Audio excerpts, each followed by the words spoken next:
A Fundação Roberto Marinho apresenta Globo Ciência. Olhe em volta. Sabe onde você mora? No Brasil? Na Terra?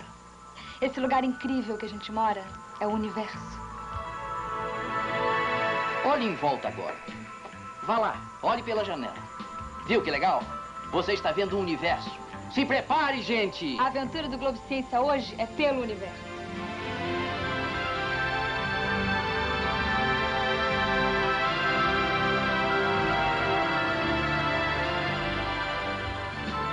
Hoje nós vamos montar uma luneta. Isso mesmo, você vai ver o seu Coimbra montando uma luneta. Então vamos começar a montagem. Etapa 1. O Brasil está cheio de crianças que não estudam. Mas hoje nós vamos a Brasília conhecer famílias que estão recebendo um salário mínimo para colocar os filhos na escola. Antes nós ia para a escola sem comer nada. Depois que a gente começou a receber a Bolsa Escola, minha mãe comprou café, deu para comprar pão. Você é esperto? Curioso? Então junte-se a nós, sua nova turma. A turma do Globo Ciência que está no ar. Bom dia! Bom dia!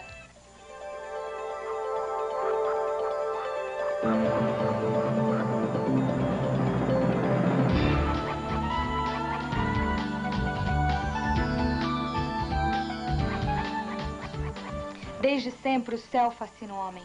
Olhar, procurar, contar estrelas é um dos mais antigos gestos da humanidade. Antigamente, na infância da história do homem, esse olhar era de medo do desconhecido. Com o passar dos milênios, o homem foi desvendando muitos dos mistérios celestes. Hoje, à beira do terceiro milênio da era cristã, sabemos muito sobre o espaço, mas ainda temos muito a descobrir. Quer olhar o céu e a terra de um jeito incrível? Pense nisso. A terra fica no céu. Olha só, o céu é aqui.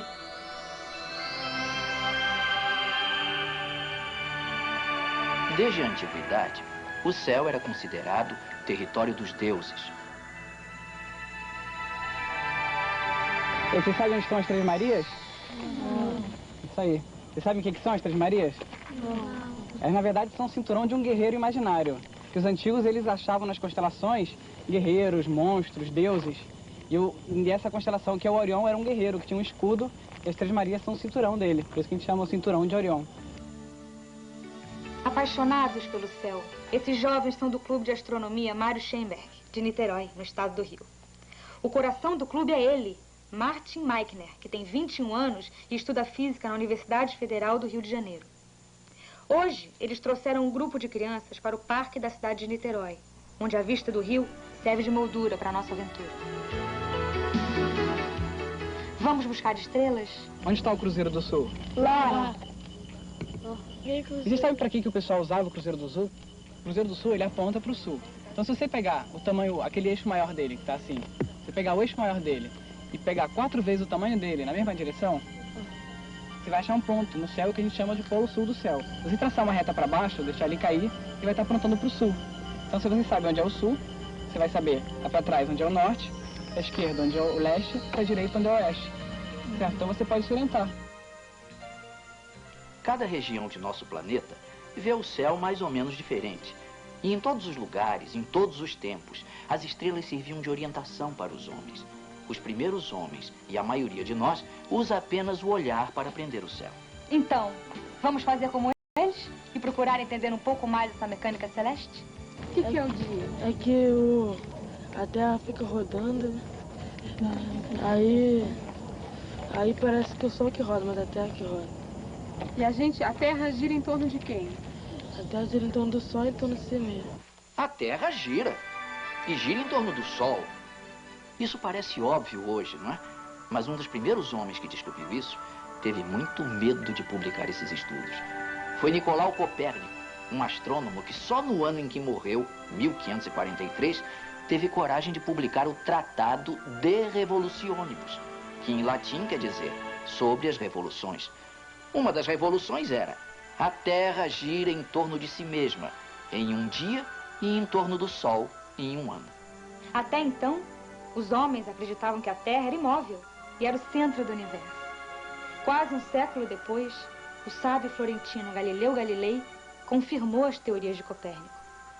O que estes cientistas fizeram, na verdade, foi confirmar a ideia de um grego da antiguidade chamado Aristarco, que afirmou isso há mais ou menos 250 anos antes de Cristo. Vejam vocês, os gregos eram incríveis, né? Eles foram um dos primeiros povos a fazer do estudo dos astros, a astronomia, uma ciência. Foram eles, os gregos, os primeiros a reparar que alguns corpos celestes se movimentavam de forma desordenada.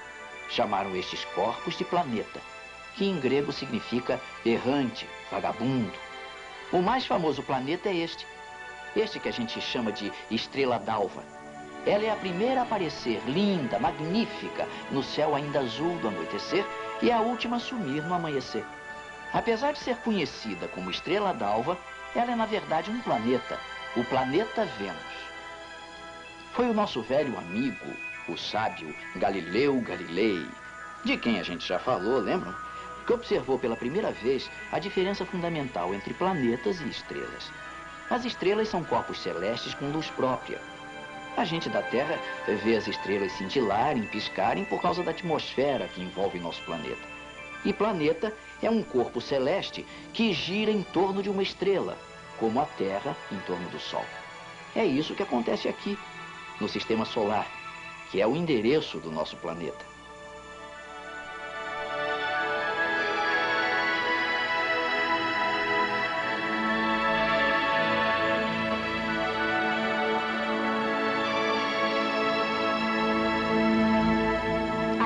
Brasópolis, uma cidadezinha do sul de Minas Gerais, fica o Observatório Nacional de Astrofísica, o mais importante do país. Aqui trabalham pessoas como o astrônomo Francisco Jablonski, diretor adjunto do laboratório, professor e pesquisador, além de fazer parte do comitê científico do projeto Gemini da NASA. O professor Jablonski vai nos explicar como foi o processo de formação do Sistema Solar. O processo de formação do Sistema Solar é um processo que a gente chama tecnicamente de acréscimo de matéria. Então, as estrelas são formadas por condensação de gases e de poeira.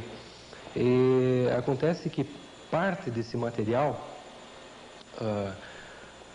em colapso gravitacional, digamos assim, pode se aglomerar em uma parte substancialmente sólida e, digamos, mais distante da fonte central da estrela que está se formando na parte gasosa, que não é tão sujeita à evaporação, e formar objetos como a gente vê aqui, Júpiter.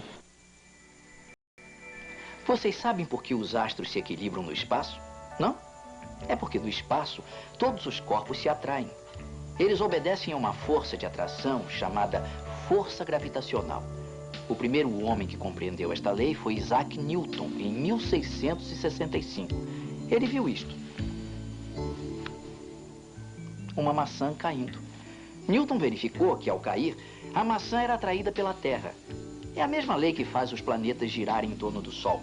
A lei da gravitação universal. Todos os corpos se atraem. Esse negócio de atração de corpos parece até uma história de amor. Mas vamos voltar ao espaço. À medida em que os planetas foram sendo descobertos, receberam os nomes que os romanos deram aos deuses gregos. Mercúrio, o planeta mais próximo do Sol, ganhou o nome do mensageiro alado do Olimpo. Assim como o deus grego, Mercúrio é o planeta que faz a volta mais rápida em torno do Sol. Vênus, a deusa do amor e da beleza. É o planeta que, de tanto brilho, parece estrela, lindo. Aí vem a Terra, o terceiro planeta mais próximo do Sol. Um lugar estratégico para existir vida no Sistema Solar. Marte, o quarto planeta, leva o nome do deus da guerra por ser vermelho. Na verdade, o vermelho é o ferro enferrujado na superfície do planeta. Júpiter é o pai dos deuses, o maior planeta do nosso sistema. Saturno, deus dos camponeses, cheio de anéis, o planeta da melancolia. Formado por gases, ele é tão leve que poderia flutuar sobre a água. Urano, o deus do céu, foi o primeiro a ser descoberto por um telescópio, em 1781. Netuno, o planeta azul, é o deus dos oceanos. Mais tarde, os cientistas descobriram que a cor azul era formada por gases que envolvem o planeta. Plutão, o deus dos infernos, é o mais distante de nosso sistema. Só foi descoberto em 1930. Assim como esses planetas giram em torno do Sol, cada um desses planetas tem satélites girando em torno deles. A Terra tem apenas um, a Lua, deslumbrante. Dizem os poetas, a Lua é dos namorados. Você já namorou olhando a Lua? Mãos dadas, olho no olho, falando baixinho, coisas bonitas e sonhando? Nossos pais e avós chamavam isso de ser romântico. Experimente. É bom demais. Vá descobrindo desenhos na Lua. Há quem veja um São Jorge, o santo guerreiro, matando o dragão da maldade. A Lua só nos mostra esse lado. Um dos primeiros homens que viu a Lua mais de perto foi ele, nosso velho amigo Galileu Galilei, em 1609. Ele usou um tipo de canudo com lentes de vidro nas pontas, que chamou de luneta e que aumentava 6 vezes o tamanho dos objetos no céu. Foi aos poucos melhorando o objeto que passou a aumentar até 30 vezes os corpos celestes. Galileu é o primeiro que vê crateras e montanhas na Lua. Ele desenha o que vê.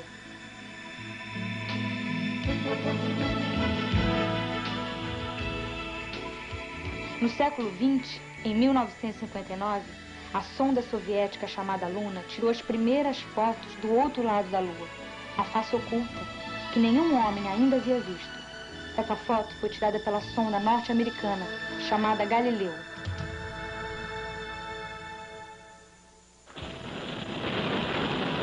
Domingo, dia 20 de julho de 1969, 23 horas e 56 minutos, hora de Brasília. O astronauta Neil Armstrong coloca suavemente o pé no solo lunar. Esta frase ficou célebre.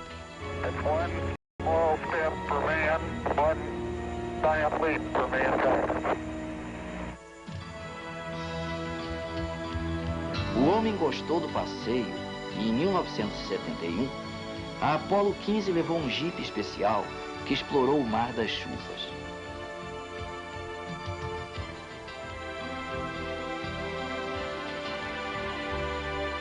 Mar das Chuvas é só no nome, porque na Lua não existe nem vento nem chuva. Por isso, essa marca do pé de Neil Armstrong está lá assim, para sempre. Ou pelo menos enquanto o universo for assim. A pegada de um homem sobre a fina camada de poeira cinzenta e brilhante que cobre o solo rochoso da Lua. Quando você olhar para a Lua, experimente pensar nisso.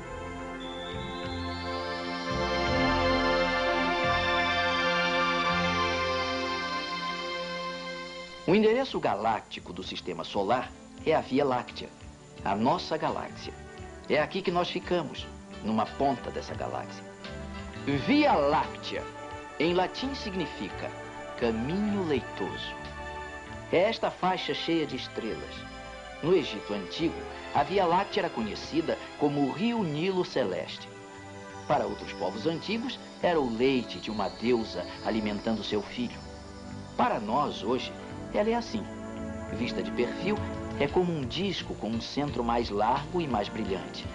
Nossa galáxia é tão imensa que um raio de luz levaria 100 mil anos para atravessá-la. Aqui no Observatório de Brasópolis, o professor Augusto Daminelli estuda há 7 anos uma estrela chamada Eta Carina, nesta nossa galáxia. Ele explica alguns mistérios da Via Láctea. A Via Láctea é aquele caminho leitoso que a gente vê entre as estrelas, né, mais brilhantes, principalmente nessa época agora do inverno, né? E parece uma névoa, parece um leitezinho derramado, mas ao telescópio aquilo são estrelas, né? São 200 bilhões ou mais de estrelas que formam uma grande ilha de estrelas, uma espécie de enxame ou ilha. As estrelas, elas não vivem aí esparramadas no universo, elas vivem em grupos, né? Espécie de redemoinhos, ou como diria Kant há 300 anos atrás, em universos ilhas. Gente, olha a imensidão. E a Via Láctea é apenas uma galáxia. Ela pertence a um grupo local de 30 galáxias. Esse grupo está perto de um superaglomerado formado por mais de 5.000 galáxias. A música Satisfaction, dos Rolling Stones, está gravada nesta placa de alumínio que vaga pelo espaço. Ela está na nave Pioneer 10, que saiu fora dos confins do Sistema Solar como mensagem do longínquo planeta Terra. Será que algum dia alguém receberá esta mensagem? Pode ser. Quem responde é o professor Daminelli. Se não existir vida em outros lugares, vai precisar de uma teoria muito complicada para explicar. Porque até agora nós vimos num lugar absolutamente igual a todos os outros. O Sol é uma estrela como bilhões de outras. A Terra não tem como explicar a origem da Terra se em outras estrelas também não apareceram outras terras. Quando a gente olha para o céu e vê um monte de estrelas, todo astrônomo imagina em volta daquela estrela tem 10 ou mais planetas, em volta daqueles planetas tem dezenas de luas, porque a vida pode existir também em luas, não só em planetas, né? As luas não são diferentes de planetas. Então, na verdade, existem muito mais corpos sólidos no céu do que gasosos. A cada estrela, que é uma bola de gás, existem ali quase uma centena de corpos sólidos, cheios de coisas que a gente gosta muito, né? Carbono, oxigênio, ferro. E é muito difícil imaginar que lá não tenha acontecido exatamente o que aconteceu aqui. Precisaria alguma lei no universo muito perversa, proibindo que em tantos lugares, né, não existisse vida, proibindo a existência, né, de uma coisa que aqui foi um processo natural e um processo muito explosivo, muito forte. Daminelli nos explica que o céu que vemos é o céu do passado. Na verdade, nós imaginamos que tudo esteja acontecendo agora e trabalhamos como se tudo está agora. Mas, por exemplo, a luz das estrelas que eu coleto agora, todas saíram de lá há tempos atrás. Quando eu olho para o céu, tudo já aconteceu. Nada daquilo está acontecendo. Por exemplo, mesmo quando eu olho um pôr do sol, o sol não está se pondo. O sol já se pôs há 8 minutos. E agora eu estou vendo. Aí quando, por exemplo, eu olho em Alfa do Centauro, eu vejo Alfa do Centauro, mas não é agora. Eu estou vendo há 4 anos atrás. E a olho nu, nós enxergamos até 2 milhões de anos para trás. Quer dizer, quando a gente olha para Andrômeda e vemos Andrômeda, estamos vendo agora, não é agora. Nós estamos vendo há 2 milhões de anos atrás, né? Então, o simples olhar já é um olhar através do tempo. Bem, eu escolhi ser astrônomo no 2º ano de faculdade de física. Não sei se eu que escolhi as estrelas ou elas que me escolheram. É muito difícil eu saber isso. Eu não sei exatamente como foi. O encanto pelo desconhecido, pelo maravilhoso. O homem sempre especulou sobre a estrutura e evolução do universo. Estas especulações sempre foram baseadas na contemplação. Experimente parar e olhar, observar, contemplar o céu e deslumbre.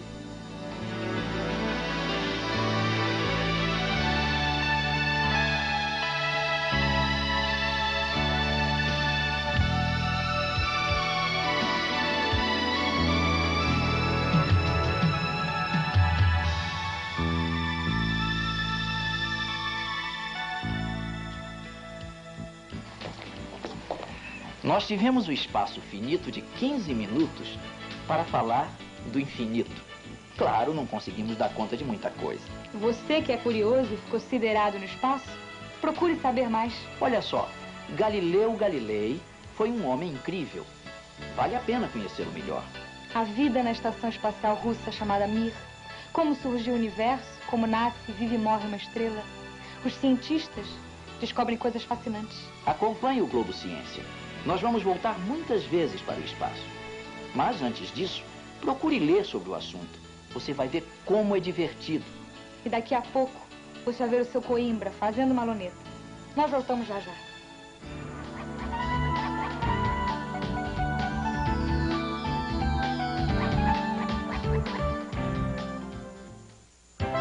Neste sábado no Globo Ecologia, Desenvolvimento Sustentado. Uma proposta que harmoniza a exploração da natureza com o respeito ao meio ambiente. você vai conhecer um projeto que busca alternativas para a extração do palmito e ver como a criação de mexilhões está mudando o dia a dia dos pescadores da Ilha Grande, no Rio de Janeiro. Assista neste sábado, 8h30 da manhã, Globo Ecologia, um programa da Fundação Roberto Marinho.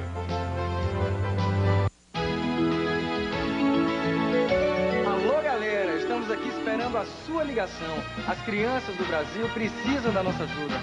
Ligue, faça sua doação, participe. Disque 0800 991003 para doar R$3. 0800 991007 para doar R$7. Ou 0800 991015 para doar R$15.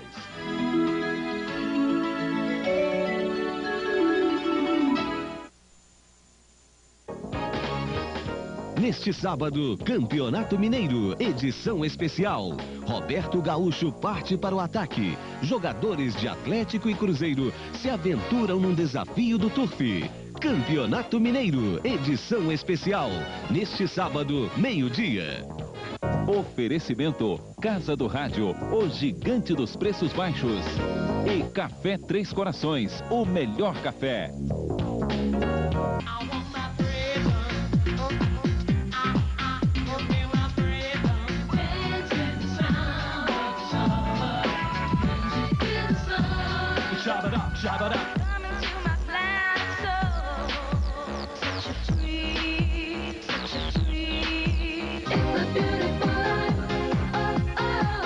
Top Surprise 3, em CD, LP e cassete. Som livre. Os preparativos para o especial Criança Esperança. Os figurinos radicais de ponto a ponto. E o lar Doce Lar de Maria Paula. Video show neste sábado, 1h30 da tarde. Globo e você, tudo a ver.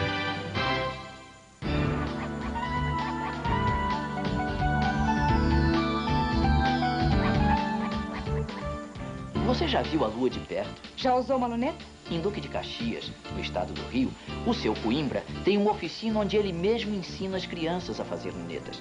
Preste atenção.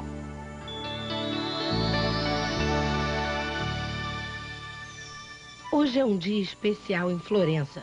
O sábio Galileu Galilei apresenta aos nobres da cidade uma grande invenção, a luneta. Mas será que foi ele quem criou este instrumento maravilhoso? Quem responde é o técnico em ótica Moraci Coimbra, um dos raros profissionais brasileiros que se dedicaram a este difícil campo da física e que mantém em casa, em Duque de Caxias, no Rio de Janeiro, uma pequena oficina.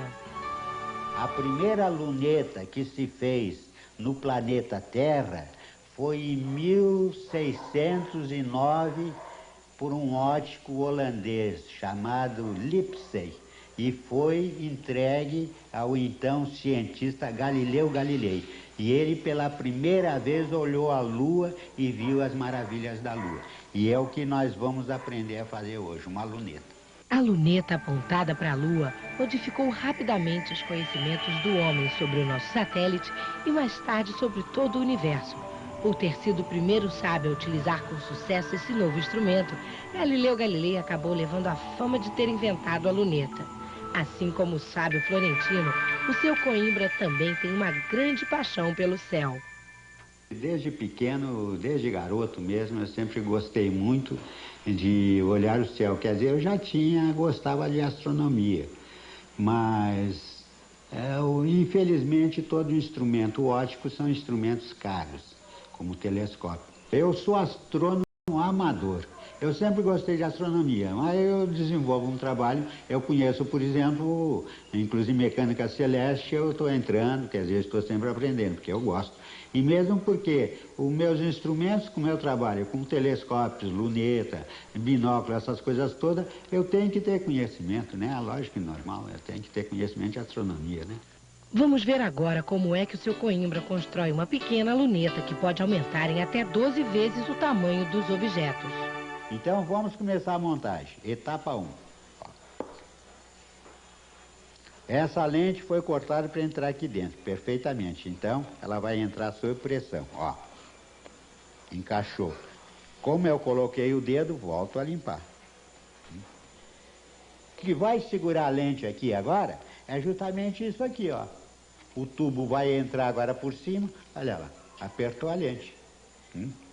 Segunda parte, vamos montar a ocular, que é justamente esse tubinho. Nós vamos colocar uma lente. Eu vou colocar aqui, porque aqui facilita, ó. Eu ponho em cima do tubinho e quando eu introduzir o tubo, a lente já entra junto, olha lá. Vamos lá. Entrou justinho, olha lá, e não virou. Certo? Agora vai a outra lente. A primeira lente e agora vem a segunda, entra aqui. Essa é a ocular. Essa aqui é a lunetinha. Então, essa ocular vai entrar aqui, ó. E ela tem um movimento. Bom, vamos lá. Essa parte é encaixada aqui. Estamos com a luneta pronta. As crianças que moram nas casas vizinhas adoram a oficina do seu Coimbra e são as primeiras a testar a luneta construída por ele. Mas eu tenho um vizinho que nunca, ele está com 70 anos, nunca tinha visto a Lua através de um telescópio. Quando ele olhou a Lua, com pequenos aumentos, com 30 aumentos, eu notei que ele ficou espantado, porque ele não tinha condição de saber como era a Lua. Então ele me perguntou no final, eu expliquei a ele que a Lua era cheia de crateras, porque não tinha atmosfera, não tinha proteção, aquela coisa toda. E no final ele me perguntou meio descontrolado, disse assim, professor, e onde ficou o São Jorge? Bem, São Jorge pode não ter aparecido, mas as crateras e vales ficam muito nítidos com a luneta. Mas o que é que podemos aprender olhando os astros no céu? A astronomia é uma ciência bonita, mesmo como curioso, toda pessoa que puder estudar, vale a pena, porque ela nos dá a concepção da harmonia do universo. De Galileu ao seu Coimbra já se passaram quase 4 séculos, mas o céu continua maravilhando a todos que o observam a olho nu ou com instrumentos. Então vamos fazer um convite. Hoje, se não houver nuvens tapando as estrelas, será uma ótima noite para começar a descobrir que o céu não é o limite. Se você quer saber mais detalhes para fazer uma luneta, escreva para nós. Globo Ciência, Caixa Postal 13705, CEP 20217-970, Rio de Janeiro, Rio de Janeiro.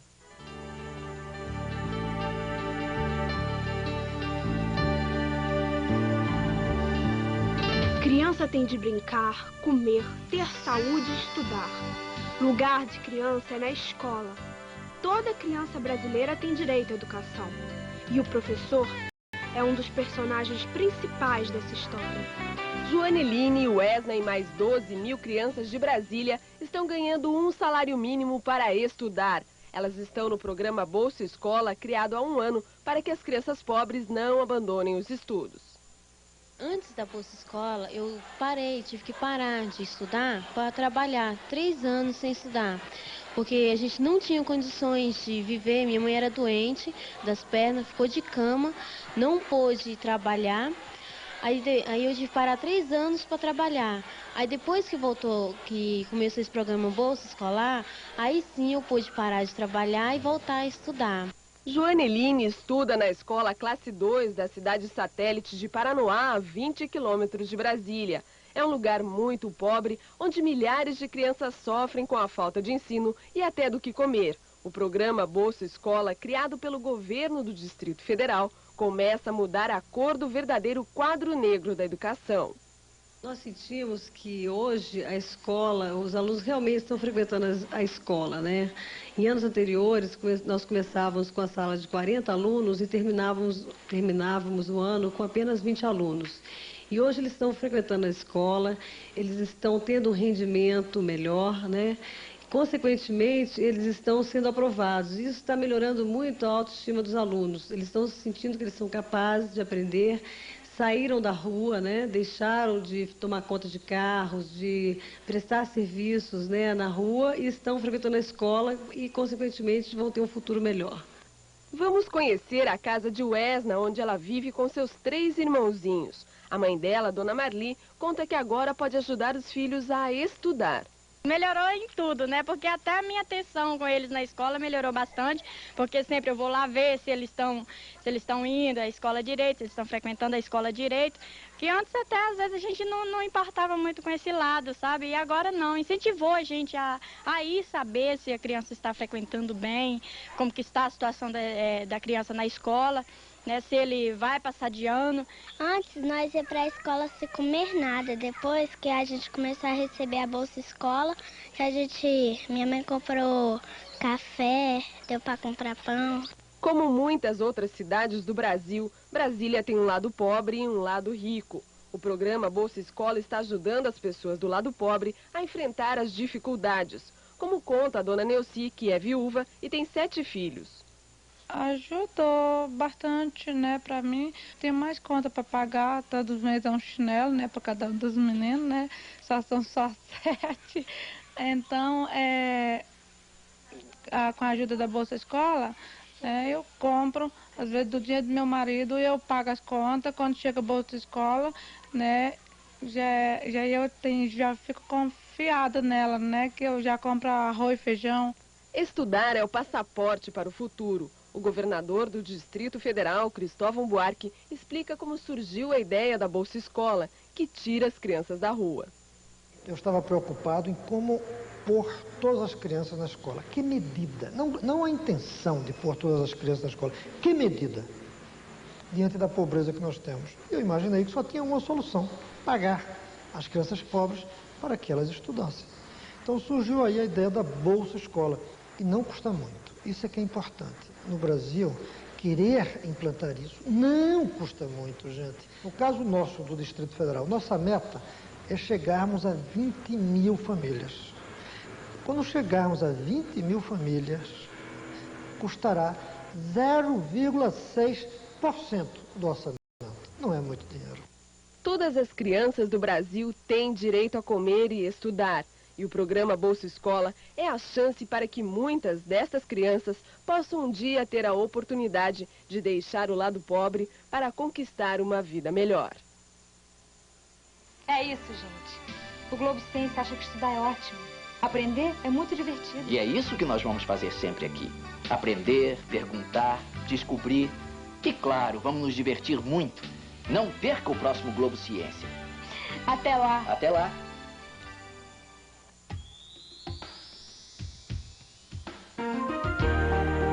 Rede Globo Minas. Assista agora Globo Ecologia.